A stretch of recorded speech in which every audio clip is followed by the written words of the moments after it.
Hello, hello! Hi, guys. Welcome to a very special edition of SessionWell. We actually have a pretty jam-packed evening to have here. What we're going to be talking about is what it's like to be men in therapy, as therapists, as clients, all sorts of good stuff. But first, I'm Adam Luke. I'm Judy N. And then please introduce yourself. Alrighty, so my name is Saul Salmeron. I am an associate marriage and family therapist, currently working both in community mental health as well as in private practice. And yeah. And I'm Jason Odegaard, licensed marriage and family therapist. Saul is working in my private practice, Odegaard Family Counseling. And so not only am I a licensed therapist, we have a private practice in the city of Orange with some other people, my wife and a few others who couldn't make it. But hopefully in a relatively short period of time, a month or two, you'll be able to meet them as well. Being a licensed therapist, I also teach for Hope International University as an assistant professor, so I teach there full time and as the clinical training director. I'm also an EMDR certified therapist as well as an EMDR approved consultant. So Saul and I work together with clients working on EMDR trauma, obviously all things that are related to EMDR, and that's pretty much a summary of what we do. I mean, there's obviously more to it than that. And EMDR in Spanish as well. Yeah. So, as a consultant, if someone needed their hours, they could contact you. Yeah, so once you finish your basic training, you've got to do 20 hours of consultation post-training. So, and that's for the purposes of becoming certified, among getting hours and things of that nature. So I provide those hours, those consultation hours. So if you're on that road towards certification, you can go to my website and there's a link at the bottom to email me and say, hey, I'm interested in setting up consultation, and we can make that happen. So that's a big thing. If anyone is looking to get their EMDR certification, it's right here in Orange County that you have the ability to do that. So yeah, pretty cool. So again, what are we talking about? We have a pretty unique dynamic this evening of the fact that we have 3 male therapists here. If you happen... and a female. Oh yes. Oh yeah, there's one. Well, yeah, sorry about that. I'm just joking. It's almost like you disappeared in my mind. I'm just kidding. Just kidding. Oh boy. Anyways, back to programming. What it's really about is the fact that finding male therapists is kind of difficult, and especially if you are in this field and you're a male associate or trainee or even licensed. You have all been to a conference at one time where you walked into a room full of 250 people and you were probably the only guy. Mm-hmm. So we wanted to be able to have sort of a roundtable discussion of all things male in therapy. Just to give you some thoughts to jog your mind if maybe you are looking for therapy and you're a male, or we're going to get some other conversations that'll get flowing that I think you'll touch off on what I am thinking. So the first thing that we were talking about before we fired up was, how do most of the phone calls you get when people are looking for therapy? Tell me about that. Oh, I think it's hilarious because, I mean, it's hilarious and sad at the same time because men don't call for help. We don't ask for help, right? I mean, and a lot of it is cultural, just that, you know, we're guys, therefore we're supposed to solve the problem, figure it out. There's got to be an answer on Google or YouTube somewhere, right? Like, exactly. So that's where we go looking for help. But, you know, when it comes to mental health issues, we're conditioned to believe that we only go to therapy if we're weak or crazy, or, you know, there's an association to weakness or you know, something negative about it, right? Mm-hmm. Where we should really start viewing therapy as something like the equivalent of exercise, but for relationships, right? Wow. Something that's healthy, something that's maybe challenging, but also something that's eye-opening and helpful and useful and like I said, healthy. So, so I enjoy going to therapy personally, just because it's kind of that regular exercise check-in. Even if nothing major is going on in my life, it's still that I've got that confidential connection of somebody who's there for me that I can call or just go to regular appointments, even if they're just once a month, to say, hey, here's how my life is going. What do you think? Yeah. You know, and they can challenge me on I didn't even think about that. Like, yeah, I do need to look into that. Or, yeah, I could have answered that differently. Or, you know, whatever I'm missing that, you know, and I see a female therapist, so I get that opposite gender perspective on purpose. Was it, are you guys all in therapy or have been in your person therapy? Yeah. Was it difficult for you guys to initially even make that appointment or to seek counseling? I guess for me, that's actually the reason why I stepped into this field, because I felt, I was like, oh man, I'm in a hole. So what do I do? I've tried every other route, and clearly the last one, unfortunately, in my mind was therapy. So I was like, you know what? I'm going to give it a try. But after going in, I think same with Jason, I had a female therapist, and I got a completely different perspective. And it was amazing, to be able to see, wow, like, this could have saved me a lot of heartaches, a lot of different stuff, but of course, being a male and being Hispanic too, it's always a stigma of, therapy, like, that's only for crazy people, or that's only for, people who need medication. But no, honestly, it was the best thing I could have ever done in my life. And it is something that I am very proud of, saying that, yeah, I was a part of therapy. It was about 4 years of my life that, I look back and I'm like, man, that's amazing that I was able to do that. And I always encourage now any male that I have an interaction with, any family member who's Hispanic, I'm just like, hey, even if you got nothing going on, check it out. A couple sessions, you can see the difference, just in a few sessions, if you allow yourself to be open and vulnerable. So I think you nail it there with if you allow yourself to be vulnerable, right? Yeah. So like my biggest thing that I struggled with when I started therapy is I started therapy for the second time in my life after I was an associate marriage and family therapist. And I remember someone handed me a card and saying to me completely out of love, hey, you might need to go back to therapy. And I remember looking at the card and then being petrified of, because we work in a small, the world's really small when you're an MFT, right? So you know everyone, or someone knows everyone else. And I was petrified by the idea of like, well, I don't know, this person's like right in the heart of everyone else that I know, and I don't want like the secret to get out that I've got therapy, or I need therapy. And I sort of called myself out on my own hypocritical self, right?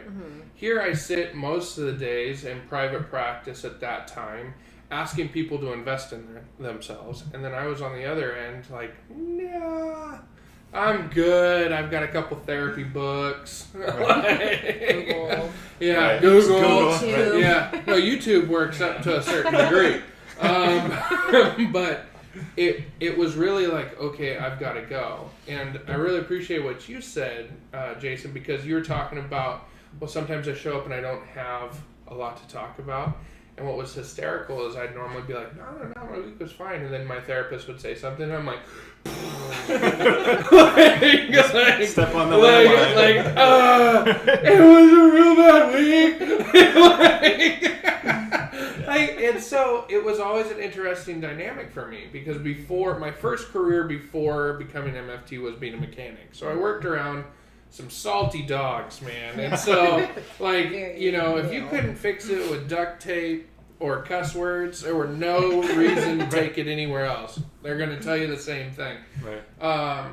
And so I had sort of adopted that in some regards. I'm like, oh no, I'm good up to a point. So how about this dynamic? Let's say, because again, most of our phone calls we get are from wives or spouses, girlfriends. What do you do when they're like, yeah, I'm shopping around trying to find a therapist for my husband or my significant other that's male? How do you normally handle that phone call from there? Ooh, that's a good question. I find myself usually, I've actually never really got the whole like shopping around, just because actually most of the couples or most people that I serve in private practice are actually Spanish speaking. So, the fact that they're so limited, they always are looking for a male because my husband's into pornography or stuff like that. So they're always looking specifically for a male who speaks Spanish. So most of the time I'm just like, okay, well, is this something that they want to do? And I always refer to like, hey, I greatly appreciate you looking out for your husband. But I usually tell them I would like to be able to speak to them before I schedule anything. Yeah. Because that's really going to tell me whether or not they're going to show, because it's, and how committed they are. Yeah. So usually I always go back to, hey, greatly appreciate it. Here's my contact information, but have him give me a call. You know, that's usually how I go about it, and I would say maybe about 75% do. Okay. You know, which is great because most of the time it's like, especially in Hispanic culture, it's like either you go or you go. So, you know, most of the time I do get a call back. But, you know, but yeah, that's how I've noticed it so far. But yes, definitely, like it's always been the wife. Never have I gotten a guy personally call me. And I think in some respects it's safer for a man in a relationship where the wife is kind of nudging toward therapy, where he can be more passively accepting of, well, I'll go if you make the appointment for, like, there's statistics all about the medical community of women see doctors far more frequently and men will go far less frequently because of just the, well, I feel fine, like, who cares? But a woman will still go for the checkup just because we can't see and feel everything, right? So in the same way, I think men are the same. Like, well, if you make the appointment for me, I guess I'll show up, right? But intrinsically, underneath the surface, he really wants to go. And I think it's once he gets in the door, once he sees someone's here for me, they're attached to me, they're listening, they care, I can be more vulnerable. I think that's where change really starts to happen. But you know, for women to call for men is so common. I think that it's just that I think as men we want our wives to be happy and we want to do all that, but you know, at the same time, like, to look inward is much more difficult than it is probably for women because they're much more relational creatures. Like men, you know, the studies they talk about with how people stand, women talking to women are face to face, nose to nose, and close. And like men are standing side by side and looking at a TV or a barbecue or, you know, whatever it may be, right? Right. Yeah. I heard a great joke from a pastor 15, 20 years ago, and it was everybody in heaven on Judgment Day, and Peter or whoever yells out to the crowd. He said, "Those of you," he's speaking to the men, "those of you that were ruled and dominated by your wives, get in this line. Those of you that dominated your wives or had a egalitarian relationships, you get in this line." So everyone shuffles around. Every single person got in the line ruled by their spouse except one guy. He gets in the other line. And so Peter walks up to the one guy. "Why are you in this line?" And he's like, "I don't know. My wife told me to get in this line." And that's so representative, right? Yep. It's just, I mean, it's so, just the vulnerability of making the appointment, I think. I mean, whether it's even on a doctor's level, because, I mean, some of that's that fear of, I don't want to go to the doctor because what if they tell me bad news? Yeah. Denial is way easier. Oh, totally. Right? It's way better just to ignore it. Yeah. You know? But is it easy for you guys to, like, receive that? Like, from your wives or a friend to say, like, hey, I think you need to go to therapy. Is there a certain way that you would rather be approached about the topic? Or are you, like, defensive about it? Or is it, you're like, okay, no, I get it, I have to go too? So the way that I sell it, the way that I've had to picture it for myself, I guess is the way that I would put it, is with friends who have ended up going into therapy, and then even myself, it's like, all right, the three of us are married, soon to be as well, so there will be four at the table shortly, but at this side of the thing is, what would it be like if you got to go see a person that was completely objective, didn't care necessarily one way or another of what your actions were, and you got an hour to sort of just purge, just get the heaviness of the week off. Sometimes I think when men hear, and it's got to be how the conversation started, because if you and your significant other are in like a really deep conversation and there's a little bit of tenseness on both sides, and then my wife were to swing out with the "you need to go to therapy," I'm probably going to become flooded. Right. And so I will probably not be so on point with it. But if my spouse came to me and said, you know, when we're not fighting, what would it be like for you to take an hour a week and just have your own time and talk about what's going on in your life to someone, and that would just make me feel better? Then I could understand what my wife is getting at, you know, because there's another dynamic here that I wanted to talk about, and we'll get to, is of the fact of, like, how do therapists who are male come home and have discussions with their wives after having a full day of clients. So we'll get to that one. But we have the same problem that every male has when they get home and maybe the day has been a rough day, and we process a lot different. So, So how, like, what would your processing look like compared to a female's? well, I know my wife. So my wife, if she has something go on in her life, she wants to immediately talk to me because she verbally processes life, right? And so she's just gonna process through words. Where I may be the person that's like, I have thought in my mind, I have fought dragons all the way home to come home to like 30 minutes of silence. Like, I just need like a slight reprieve. And so if I come in and then it's like I've got a words ninja like squaring off with me, then I'm going to be completely overwhelmed. Okay. Spoken like a man without children. yeah. Oh, yeah. Someone's got two. Please continue how you would have gone through that process. Well, so yeah, I mean, throughout the day, my wife and I are, it's like when you have a minute or two, we send a text here and there, and so there are some days where it's like we'll text or call each other maybe once, or there will be silence from when I leave the house until say 3 p.m., which is rare. Yeah. But like at 3, it's like, how are your day? I haven't heard from you. Like, so she assumes I'm busy, I assume she's busy, and it's fine. But if something significant happens where it's kind of like, oh, this day can't get worse, right? Right. So we kind of have that heads up with each other. And then when I come home, it's like, she'll, sometimes I'll text her, it'll be like, I'm on my way home, I'm starving. You know what I mean? So like, if she has, and she's great. Like if she has time, she'll like heat up the food because she knows that's kind of my way of communicating. Like, I need something. Like I need something to kind of fill me up. And the hierarchy is starting. But what's cool is like she'll just kind of sit down with me and like if I turn on the TV, she'll be quiet. If I just sit down and I'm like, how was your day? She knows like I'm willing to engage, right? Yeah. Gottman has that principle, the stress reducing conversation. Yeah. Right? It's just kind of the how was your day type of thing, right? And if I tell her, yeah, let's not do this right now, like she's fine with that. And she's the same way. I mean, my wife's a therapist too, for those of you that don't know, and she will come home. Some there's often times where she'll see 5 or 6 clients in a row, and I don't do that. Like mine's more scattered. So she'll come home and be like, I'm home. Computer opens, and then it's like, okay, I get that. Like, cool. I don't feel rejected. I just feels like you need that time, right? And if it's 30 minutes or an hour or whatever, it's okay.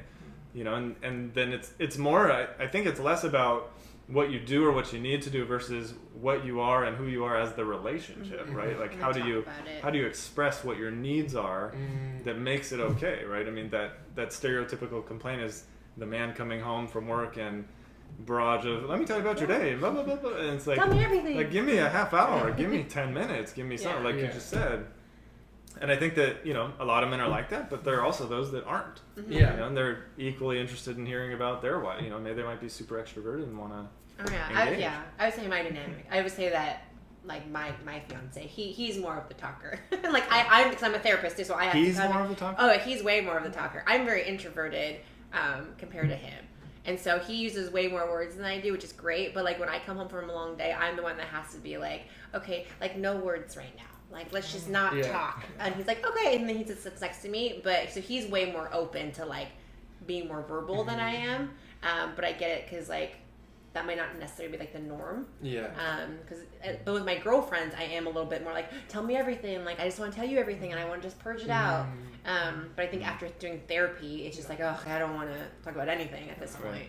I mean, there is a time I hit my words limit, right? Yeah. And that's a saying I'll use with my wife when I get home, and she's really good at being able to like see me walk through the door and know where I'm at, right? And she'll just throw it out, word limit. That's a great cue word. And she knows that I need 30 minutes or a Netflix episode of something, and then I will come back to the surface. Right. But I am in my own little processing thing. Go ahead. Yeah, like usually for me, like sometimes when I have a heavy day, I'll text my wife, be like, hey, it's been a long day. And like she knows. She's like, okay, cool. Like the moment I get home, she's like, hey, dinner's here. I turned on the Xbox for you, and I started playing. That's a good one. Yeah, so I'm just like I process. Usually I text my guys. I'm like, hey, are you guys online? Yeah. So then we'll play. And usually we'll be like, hey, how's work? And I'll be like, it was long. Yeah. It was long. Climb more. they'll be like, it was long, and they'll be like, oh, okay, cool. You know, and we transition out of that. Yeah. You know, and then usually about an hour or so, then she'll be like, hey, things good, and then I'll be like, yeah, and then it kind of just. I decide whether or not I want to get into it or not, but yeah, for the most part, she's really good about it. I think same thing. She's really good at reading me, and she's just like she notices, especially on my longer days when I do both my day job and private practice. That's when she knows it's probably gonna be a long day for you. You know, so it's that nice dynamic though. Yeah. So Judy, you actually brought up something that we've been wanting to talk about, which is it sounds like the four of us have been blessed with spouses or fiancés that provide that space for us, right? They've learned enough to understand that in moments we need to have that space. So now let's talk from the fact that as therapists, something that's been on my heart, been a question for me is society is really pushing, and I think for a good cause and for a good reason, to have men who are more aware of emotions and will present themselves with more emotional language, allow themselves to become more vulnerable. Here's my question to you. Do you think that as society says that this is a value it's looking for, are we actually providing the space as a society for that male to exist? I think it's a great question. I mean, especially when you consider cultural context too. And I'd love to hear your thoughts on that. I think we're trying to move in that direction, absolutely. I don't know how well it's being executed. I mean, it's at least, and I'm speaking from the perspective of what I see in my office. There's the female perspective. Again, what comes to my office is my husband won't talk to me. He needs to open up. I need more vulnerability. I need more connection. I need more intimacy, right? But there's no roadmap for how to complete that. And as men, we're doers and fixers and list doers and cross it off, right? And again, my wife will know all about this too. It's she knows me well enough to say this will get through to him, this will not, right? So it needs to be very clear. And I think, I don't know where the ball gets dropped. Is it that men just are too uptight and living through the lens of their fathers of what they were taught, or is it something else where it's just for whatever reason not safe in the marriage, or there's something damaging, trauma, whatever it may be that hasn't been worked on or healed? I don't know, frankly, but I think that one of my favorite questions to ask men as I look at emotions and as it relates to relationships, I say name, you have 30 seconds, name for me all the emotions you can think of. Most men will come up with about 5 in 30 seconds. I mean, we think about it right now. It's we can think happy, sad, glad, you know what I mean? Rage. And that's what's interesting. That's the best part, is that every guy can identify happy and mad, and sometimes sad, those. But that's what you were taught was safe for you to feel as a child, right? Yes. But your sister or the females were, I was thinking other words already. You can right. I was and that's the thing. It's I'm not as good as that as you. You can figure all that stuff out because again, men are just obviously different. But I see that as a hurdle that we need to. It's almost like educating yourself on emotions, right? So I even have a list that I give my clients that has the primary emotion, and then once you identify anger, it will break it down. Oh, it's frustration, or is it irritation, hurt, whatever it may be. So it's, and I have them take it home, so it coaches them on how to better express themselves, but also to better know themselves. So because we can't really fix something if we can't identify the exact problem, right? We could get close, but I think it's about psychoeducation of the men. But then also being able to take that information. How do I communicate vulnerability and find that safety at home or at work or wherever it may be? Does that make sense? Yeah, no, definitely. And I think it's super interesting. So a friend of mine who's actually going through an MFD program as well, she tagged me on this thing about, this idea of man up, that saying, man up. And kind of just if we look at it as what exactly does that mean?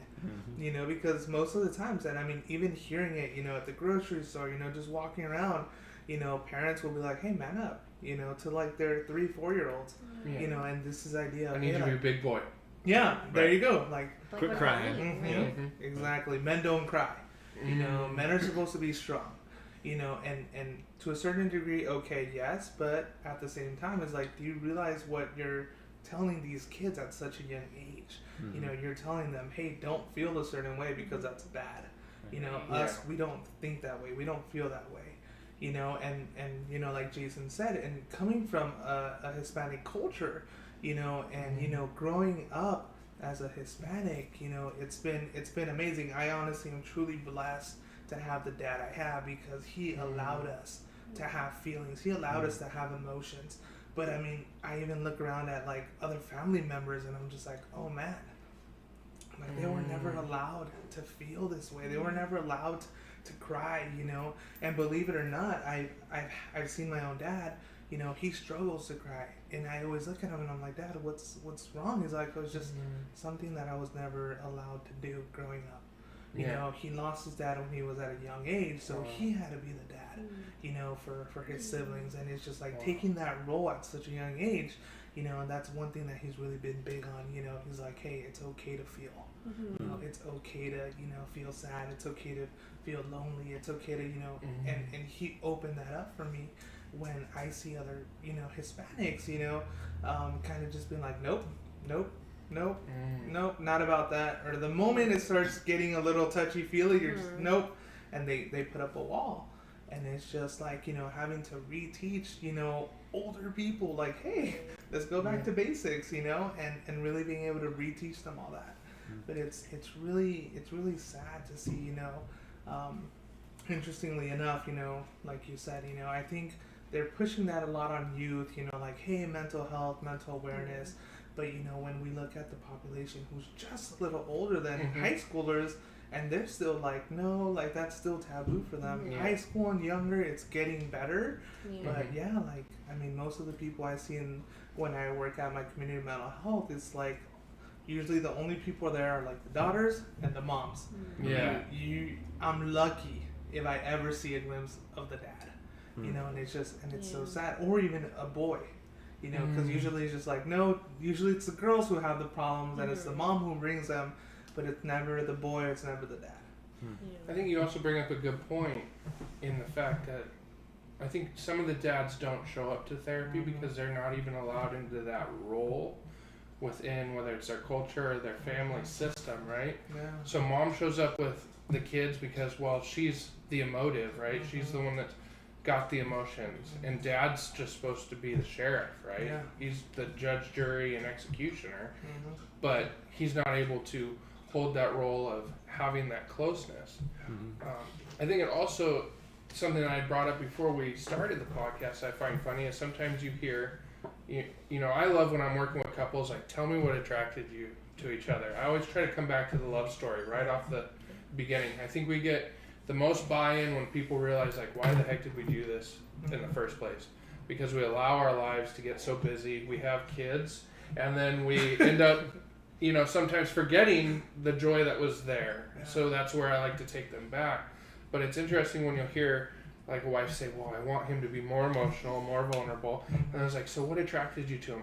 Oh, he was the roughest football player. He drank the most beer. He, you know, he was an ass. Okay, so, mister, what are you now? I'm still an ass. Well, you got what you paid for. Like, what do we work on that? So the question is, again, it's like, okay, so how do we actually allow that position? Because I think you talked awesome on the fact that you had that amazing dad that knew what he didn't want to pass down to you, but he's still living his life of, like, he's probably a very hard worker, and in his systemic work life, people come to him because he's probably a pillar, right? And so if, you know, how does the fire captain or the police officer or the soldier also be vulnerable and use emotional language with them, and not then be like, oh wow, he's too soft for that position? Like, that's the big thing that you go, okay, well, we want this, let's create a space for that to exist.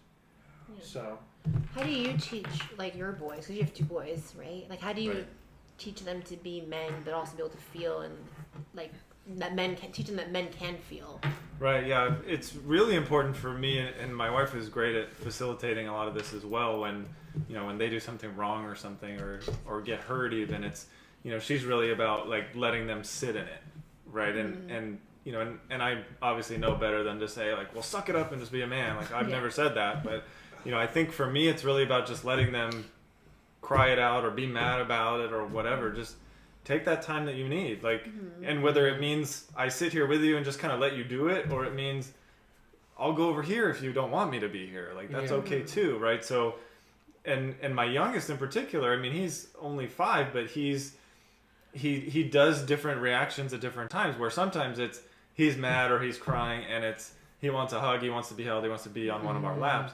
Other times he's mad, he's crying, and he will go the other room and just be by himself, right? And the key is that I'm not chasing him, right? And I think that that's also synonymous with couples. Like, one won't give the time out that's requested, right? Like, and again, that's safe space that I'm overwhelmed, I'm flooded, I'm whatever, and so I need to check out so that I don't do something or say something that's harmful, right? I want to be, and it goes both ways, both genders. I think that, someone's the fixer and someone's I need time to process it, right? And I always teach my couples, neither is wrong. It's just the way you are. It's more about understanding and respecting, right? Like going back to what we talked about earlier, when we come home from work or something, it's really just about knowing and respecting what is it that you need to decompress and to relax. And I always receive it as a gesture of love when my wife has, made me dinner or even just giving me space. I mean, it's not overt. It's just kind of subtle of, okay, you're taking care of me. You're letting me do my thing, right? So I appreciate that. And then, I'm hoping to pass that on to the kids, where it's kind of like, do you want to talk about it? And even with our 5-year-old the other day, I forget what happened, but that's what it was. My oldest was upset about something related to homework. It was something he might be watching, so I don't know. But my 5-year-old was in the room as well. I think he was eating lunch or something, and I said, Austin, what is Nicholas feeling right now? And I just kind of made him sit with it, and he looked and he goes, brother's sad. And he was spot on. And I was just like, yeah, brother is sad. What do you think brother needs? And he's like, brother needs hug. And so he walked over and gave him a hug, and he came back to me. It was the cutest thing. I wish I could have recorded it, but to me, it's like, trying to teach that, like, what can you identify? What do you see? And then, what does somebody need?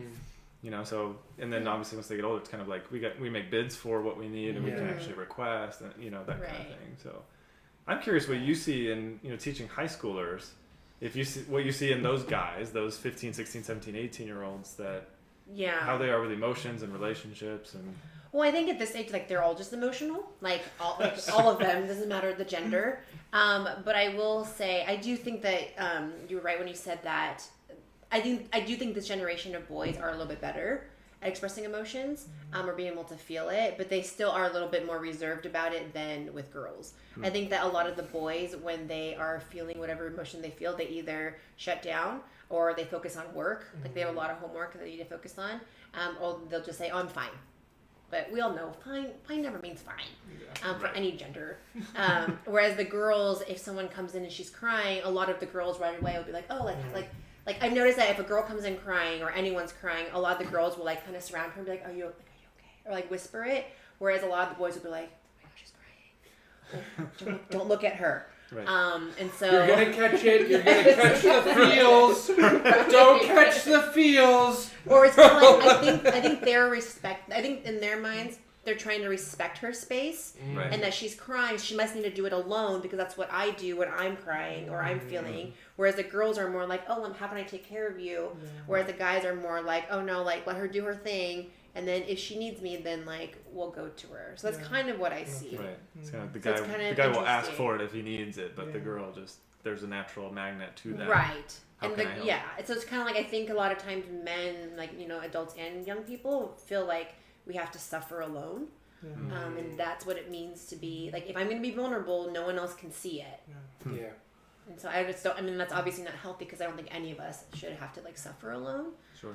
But, it's trying to get, how do we get men to say, hey, like, I am hurting, and actually use the word I'm hurting, rather than, like, I'm so pissed off. Or using the words like I'm sad, or... Interesting that you say that. I also work with high schoolers, and one of the, I can just see one of my kids, he's very big on, like, I'm like, hey, so how's it going? He's like, I'm mad. He'll just stare and just look down. I'll be like, okay, so you're mad. Like, yeah, I'm pissed. I'm like, okay. So I was like, remember how I talked to you about, usually when we're mad, mad's a secondary emotion. I'm like, so what are you really feeling? And then that's when it's just like, bam, breaks down, starts crying. He's like, I'm really sad. I'm like, okay. And, kind of teaching them like, hey, like, it's okay to be mad, but identify what else is what else is going on, because most of the time he cries for like 5 minutes and he's like, wow, I feel so much better. And I'm just like, hey, like, the fact that you admit it, you're sad, you cry, it gets better. But most of the time I'm like, I'll ask him, so how long have you been mad? He's like, since last night. And I'll be like, okay. And I was like, you notice how, once you accepted it, you put a label on it and you cried about it, you were good to go. And you no longer have to carry this, and it's always just like, yeah, you're right. But then once again, next week, same thing, and it's like slowly you just kind of like, he slowly starts getting it. And then like this last week, I was like, hey, so what's going on? And he actually said, hey, I'm sad.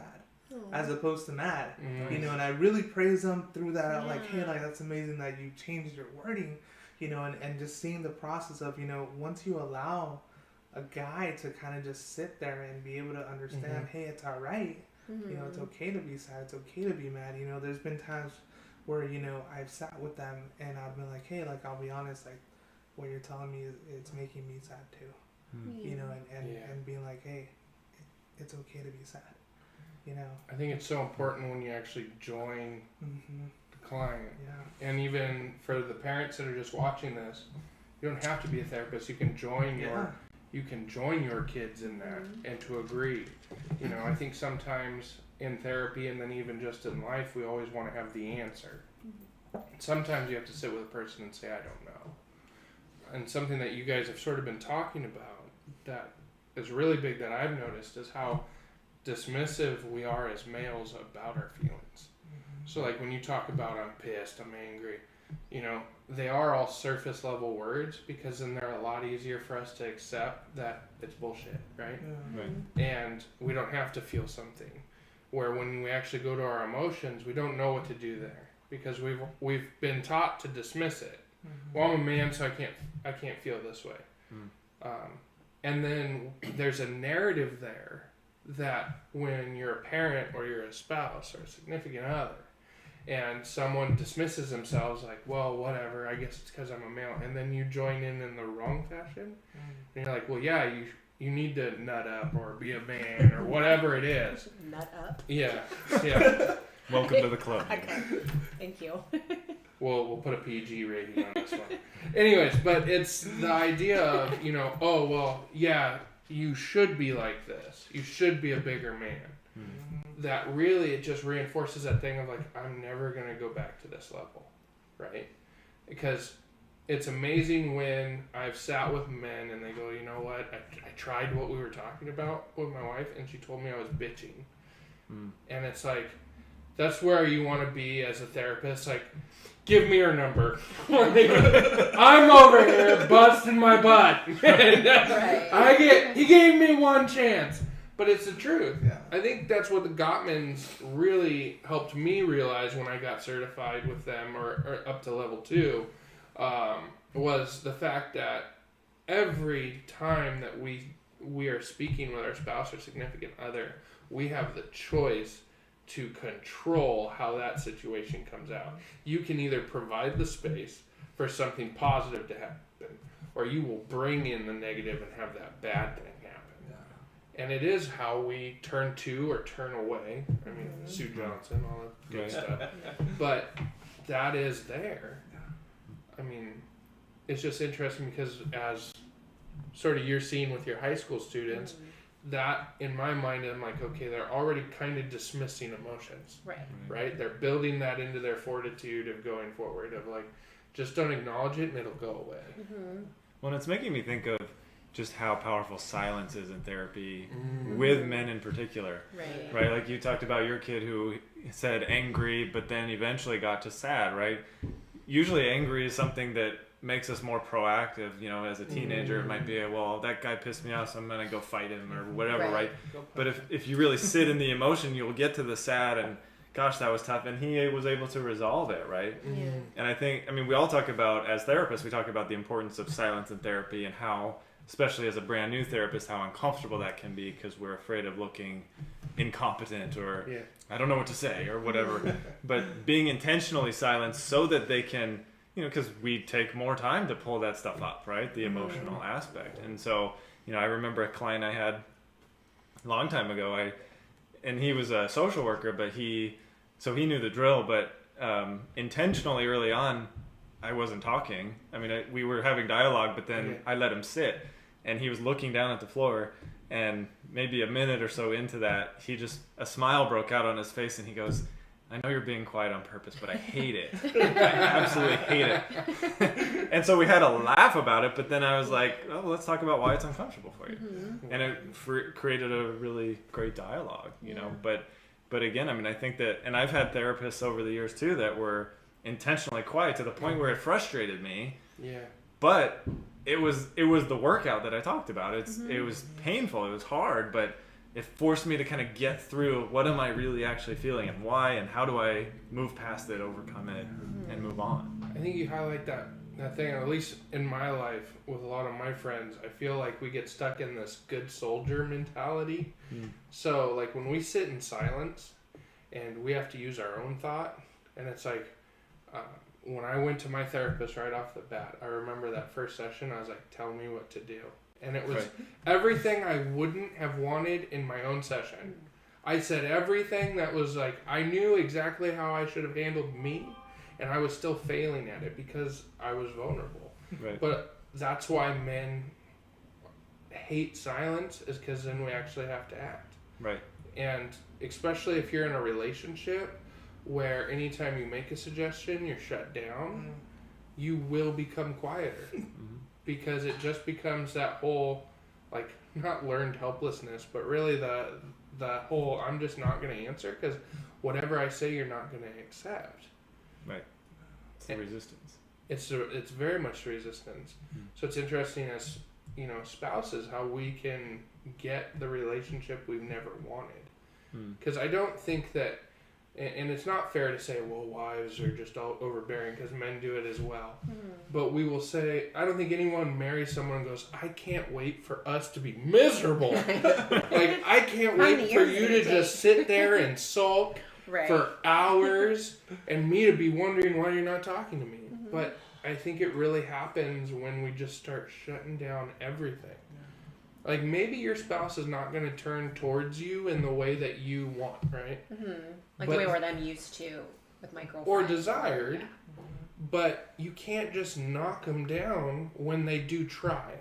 Especially if it's a person that maybe you are married to a male that is not very emotional in his language and his connection, but maybe one time he reaches out for your hand and you pull your hand away, that male's not going to jump right back at trying that. Right. And I have, that's a complaint I've gotten before. Well, there's no public affection, public display of affection. And then you'll find it like the one time he tried and maybe she was having a bad day and there was a reaction that offset. Right. So it's just a part of it. Is there anything that's like, that you guys have noticed between, like, well, not noticed, but that you would encourage maybe like women? Like what would you want women to know about how to, I guess, like handle, I guess, men and their feelings? Because my natural instinct is to be like, tell me everything. Like, I want to know every detail, what you were wearing, how you were feeling, what was his reaction, what did his face say? Tell me everything. His face was his face, Judy. But like, what kind of expression? So like, that's like, as a female, like, and not every female is that way, but that's like how I connect. Is like, I just want to know everything, so then I can like sit in it with you and like pretend like I'm there. But I don't think that a lot of men act that way. So I guess it's like how can we support you guys, like in your emotions and when you're having a bad day or you had a really good or bad session or just I don't know, because we may not deal with it the same. Right.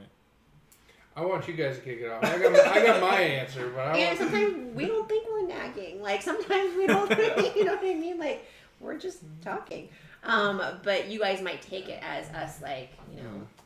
I think it's interesting that you bring that up. There's been many times where, I don't want to talk about it, and then my wife will come and be like, hey, so what's going on? What's wrong?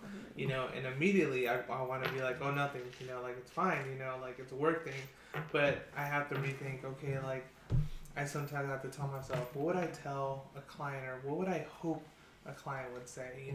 My wife right there is bidding, and then am I going to completely just turn away? Or can I just use some words, to give her just enough to kind of just be like, hey, it's been a little rough. Thank you for asking. I appreciate that, you notice that I'm upset. Yeah. Or I appreciate the fact that, you care, because many times people could be like, oh, he's upset now, whatever. Now I'm going to go do my own thing, or I'm going to avoid them, Right. But we have feelings too. Believe it or You not. do? Believe it or not, we I'm have dead feelings. inside. Bro code. Shocking. Like, I know, right? we talked about this. Here's 75% truth, hide the other. You signed it. Here's my man card. Exactly. Turn it in. But this idea of, hey, like, believe it or not, we do have feelings, and we do want to be cared for. We do want to, this idea of being, mothered, at times. And what better time than, when we're feeling really like down and in the gutter, and this idea of, we're taught to know, man up and turn away. But for me, it's like, hey, if I got to practice what I'm preaching. So turning and looking and being like, hey, this and this. So where I think I fit in with all this is when I was hearing you speak, the thing that I was hearing was, or that I've experienced, is to invite your husband or your boyfriend to fail. And what I mean by that is to allow them a place to not get it right the first time. Or many times. Or many times. Or all the time. I mean, it brings up a joke I love, which is, if you ask a man to fix something, don't worry, he will. You don't have to keep asking him every 6 months. Like, because yes, we're going to fail, but especially when most men are really solution focused or goal oriented, when we do fail, we are very aware of it. And so when it keeps getting pointed out and like, well, you did this wrong. And I'm not going to say that all women are historians, but I remember women tend to be like historians of time.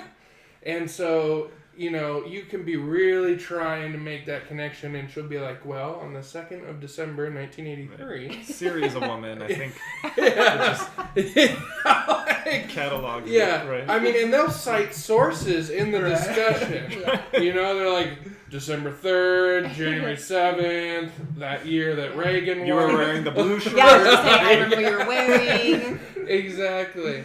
And when it's always like, look at all these times you failed, it's very hard then to be like, all right, fine, I'll prove you wrong. Because you're just sitting there making a case on why I'll never get it. So I think that support is allowing us to fail just as much as when I'm working with couples, I'm telling the males the same thing. Like, because I think males, in some ways, we take and have this idea, this unfair advantage on our side of like, if you tell me how I'm supposed to react, I'm going to fix it. And then she's not doing her homework. At least I get that couples dynamic where they'd be like, Right. I did everything you asked and she didn't. And it's like, that's not fair. It's not fair that if you can hone in on that and your other one's struggling. So it's, again, providing that area of failure. Okay. One of my favorite phrases to tell couples is, when, thinking of like my wife and our dynamic back when she was, an intern and getting her hours, but also, we're married and I'm supervisor and all that. Like she'll come home or she used to at least come home and vent about clients and things like that. And some of it was venting, but it really bordered the line of, are you venting or are you looking for supervision? right? And not in a clinical sense, but I could provide advice or insight as to I might have done this with the client. One of my, and it's been a while, but one of the questions I used to ask is, what role am I to play right now? Who do you want me to be at this moment? Wow. And I think I bring that up because it goes both ways, right? Like if your husband or fiance comes home at the end of the day and he's stressed and he's tired and he's all these things, I really, honey, I'd love to tell you about my day, but I see you're stressed. When can we make that happen? Or if, what do you need me to be right now? Right. I need you to just do your own thing for a little while. I need you to listen. I need just an ear. If it's maybe I need the ear, but I don't need the feedback. Right? Like maybe it's just I got to spit it all out, and I don't want to hear everything back. Right? That makes sense. I think that provides a safety to say, this is what I need right now. Can you do that? If you, obviously the idea is that you can and will, or you negotiate a different time that works for both of you. Yeah. But the bottom line is it's about the dialogue. It's about communication. It's about the agreement, the understanding, the awareness. And not assuming that your significant other can just read your minds of like, this is what I need. I think just even like asking like, well, what role do you need me to play right now? What do you need from me right now? I think allows people to just process and go, oh, okay, you are checking in with me, and this is what I need right now.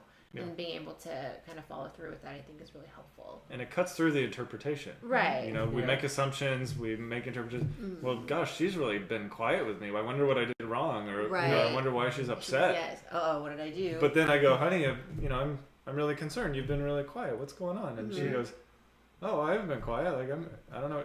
Maybe she's just been in her head. You know what I mean? Exactly. But by getting that clarification, it's all good, right? Yeah. Where it could have turned into a big argument. I could have seen her silent treatment, or as I interpreted as silent treatment, and instead I took it as, well, I'm going to fight back before she fights me, right?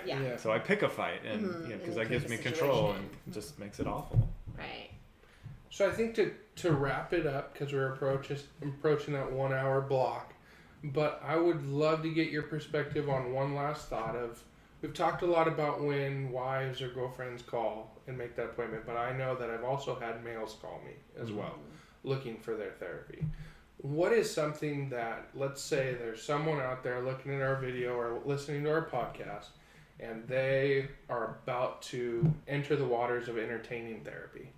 What would you say to them, as a therapist? I want you to have either, be thinking about this, or this is the reasons why I would suggest therapy to another man. That's what I was going to ask too. Oh. Yeah. Hey, that's right. Woohoo. So, I would love to hear your perspectives on that. Go ahead. Oh, yay, lovely. Honestly, I would just say, just dive in. Usually we learn a lot when we step out of our comfort zone. Okay. We're very comfortable, I feel. Just kind of, doing our own thing, being in our own mind. But I would say, hey, take that first step. It's okay to feel uncomfortable. It's gonna be uncomfortable the first session, 2 sessions. Yeah. But follow through. I think, allowing yourselves, like I said earlier, allowing yourselves to be vulnerable and allowing yourselves to trust the process is just, it's unbelievable, how much good can come out of it. Yeah. There's many times where, I still even look back and I'm just like, oh wow, like if I would have processed that a lot earlier, I would have saved me a lot of heartaches. A lot of things and stuff. But, it's part of the process. There's a reason why, it took me this long to do it, but at the same time, hey, it's not a bad thing to go into therapy. Right. It's not as scary as you think, and it's gonna be all right. So therapy's not a crutch? No. Perfect. Well, I think of it as, if you're not experiencing depression, major anxiety, whatever, it's like, and you're just kind of in that, what is this therapy thing? It might be interesting. I tend to think of my brain as undiscovered country, right? Like, it's something exploratory, right? And Lewis had Clark, for example. Yeah. It's like he didn't just do it all by himself, and you can go with a therapist and explore, right? I've had plenty of people call me and say, I'm coming in for just to develop self-awareness, or to learn more about me and my childhood, my family of origin, like how that affected me, or or maybe I'm in a new relationship and I want to do it right this time because I've had 5 failed ones or whatever. And just to encourage people, I think that's a great way for especially guys to view therapy as this is exploratory. Like, we're going to have fun doing it, and some of it's going to be challenging, but it's like trying to push a car up a hill, right? At first it's really hard, but once you get to the top, I mean, you can roll back down pretty well, right? And you'll be better off on the other side, right? It's easier. And I think that's what you develop in therapy is relationship skills, self-awareness. All of that is, the whole world is about the system, right? It's me, but it's not just me. It's me as an individual, but how do I affect the system? Right. And how does the system affect me, and how does that relationship work? If there are parts that struggle, I might set a boundary. If there's parts that I like and want more of, I need to do things that are healthy to communicate so that becomes stronger, right? So maximize the good and minimize the bad, right? So from that male perspective, speaking to the male, I think it's just really about viewing how you view therapy and a perspective shift that says, well, crazy people do that. You have to be able to hallucinate or something to do that. Like, no, like it's relationship. It's marriage and family therapy for us, right? Like, it's all about relationships is our tagline, right? Right. So if you want better relationships, go to therapy, right? I mean, I think that's the bottom line for me. And everybody does, whether they admit it or not. Of course. Whether it's a significant other or a family member or a friend. Right. You could all use. Even Ron Swanson wanted better relationships, even though he had his 4 cabins, but... Oh, Ron. I think I'll just finish it out also on invest in yourself. That's really where I come from. I can sit here and I can think I've got my fishing rods, I've got my sports car, I've got my Jeep, I got my diesel truck, I've got all these things, right, that I'll put money into, that I will recharge by putting money into, and for a large part of my adult life, I wouldn't put that same money into myself, right? And so if it's easier for you to think, I'm going to go spend a couple grand on a supercharger, or I'm going to spend $100 every other week on myself, and you're struggling with that, I would say, you know what, that's enough to come in and let's just talk about that. What is scary about defining yourself? Because especially men, I think all of our wives or girlfriends have seen it. We'll be on forums researching cameras or fishing lures or how to squeak out horsepower out of nothing. We've got all sorts of things that we will search, like you were just saying, the endless frontier of something, right? And then when it comes to us, we're like, no, we're cool. Yeah, we're fine. No. Like, how was your childhood? Wonderful. So, like, I don't remember it, so it doesn't matter. Yeah, it's just a blank spot. Like, it's void of emotions. It's safe. So, I would really made it this far. I made it this far without emotions. I don't need any more crayons in the box. Yeah. Right. Like, black, gray, white. That's all I need. Like, and so that's where I come from. Of like, put the money in it, And then the other thing is really if you can sit back and psychoanalyze everyone else with like no therapy knowledge, might want to explore yourself, because it's interesting when I'll get around other males and even my friends, and they'll be, this is sort of crazy and that sort of crazy, and like, have you ever actually thought yourself, like, what kind of crazy you are? Yeah, like, newsflash, we're all crazy. Like, we all have a level of crazy. Yep. Yeah. And so that's where it's like, invest in yourself. Get to know yourself more. Have you ever dated yourself? And that's what I really try to move forward with my guys, is like, date yourself. And they laugh. What's that like? No, just seriously. Find out what you want. Because in a lot of times, again, the men I've worked with, it seems like we're good soldiers. We did something because we wanted this, and we did that. We killed it through high school. We got All-American. Then we killed it through college. We got our BA, or we got our master, or we got married, or we had all these milestones. And then tell me in that process where you enjoyed it. And a lot of times guys are like, what? It's not about decimal points and commas. Have you enjoyed your life to this point? Have you been connected while doing it? Exactly. I think just from a female's perspective, like, I think that, like, I hope that men don't think that we as women think that you guys are weak for going to therapy. Like I as a therapist, obviously I'm a little bit more biased, but like I think that any man that's willing to try out therapy, I think that's incredibly brave and very strong of their character, because it just means that you're open to growth. Instead of just always constantly like, oh no, I'm fine, like I don't want to run and grow or have self-awareness. So I think a lot of times men might feel like they're just weak if they ask for help, but I actually think that's really brave of them. Yeah. So, I mean, it's interesting when we can think that going and getting therapy is the weak thing, but if I go and I have an addiction, then it's not a problem, right? Like, we're more accepting if someone gets hooked on meth, coke, whatever, alcohol. Oh, well, you're just trying to deal with life. Well, want to go to therapy? Well, why would I need that? Right. So, again, are we allowing the space for us to walk into that new era of what we can be in manhood? Right. I'm very big on it's okay to be vulnerable. Yeah. It's okay. That's what makes us humans. Well, gentlemen, it has been an absolute pleasure having you here. Guys. Thank you for everyone who has been on the whole time I've been watching. And we've kept some good stuff going on. AJ, who is her fiance, wants to make sure everyone knows. Yay! I never talk. I'm the strong, silent type. That is such a lie. You use lots of words, babe. Someone that we all know, George Garcia, Hope alum. George. He made a comment on, I've had kids as young as 6 tell me they were afraid to meet with me because they thought therapy meant they were crazy. Yikes. So I think that really speaks to what we were talking about. It can start very, very young. So, again, thank you for everyone that's listening, whether you're on your way to work or you watch this live. We appreciate it. Thank you guys for taking the time. Much. Thank you. Thank you guys for And having then us. again, Odegaard Family Therapy is in Orange.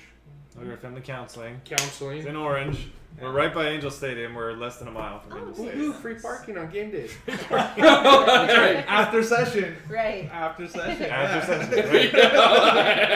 And all their information is going to be in the links below as well. Definitely. And Spanish speaking, if you guys know anyone who, would like to look into that. Spanish EMDR. That's right. Yeah. That's Perfect. Well, thank you, gentlemen. Thank you guys. Thank you. Thank you. guys. Thank you guys. Have a great day. Bye. Have a Thank good you. weekend. Bye-bye.